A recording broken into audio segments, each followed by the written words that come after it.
to vlog number 123. I am now heading to the bus stop because I have to get to the train station where weather sucks big time. Today I used my lunch break to work a little bit in Illustrator, and yeah, for never having worked in Illustrator before, that was actually pretty successful because I made myself a new logo for the vlog, which you should probably see right now under this video if you are watching it in YouTube. If not, well, may I suggest head over there and you can see my new logo.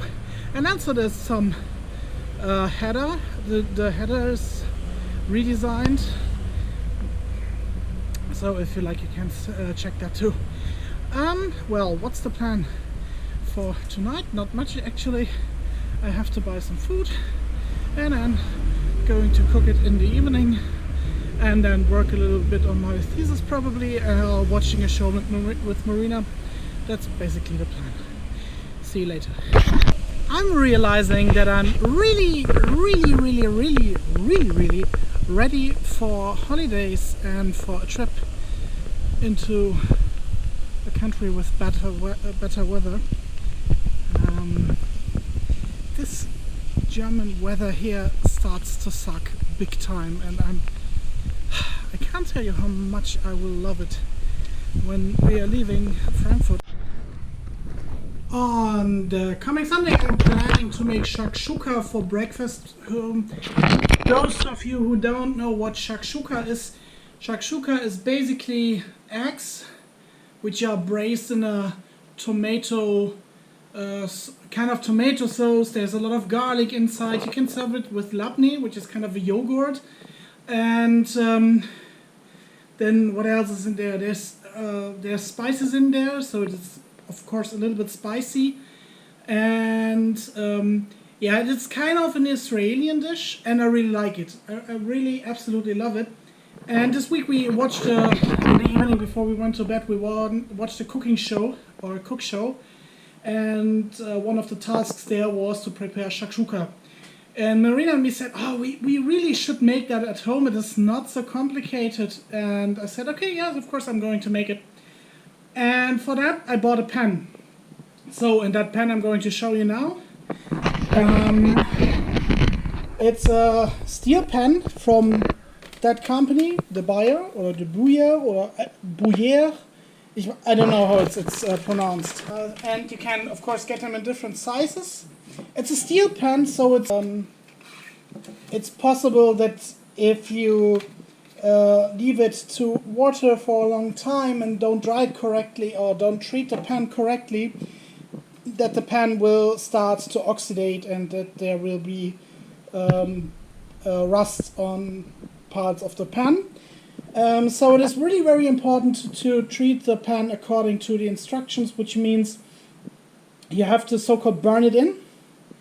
And then afterwards, after you burn it in, you always have to treat it with water, warm water maybe, if you want to clean it from food rests or maybe food scraps or maybe fish smell or food smell. You can use salt and heat up the salt in the used pan. The good thing about the pan, you can really use it on a high heat. You can use it for sear meat, for example, but also for shakshuka, which I'm going to do on Sunday. So what I'm going to do now is I will remove this and this part here, and then I will burn it in. And by burning in, I mean I will put some oil in it and then put it on the stove, and then I will heat it up until the oil starts to smoke. And that will kind of seal the pan from the inside. So now I turned on the heat and now I put on the pan.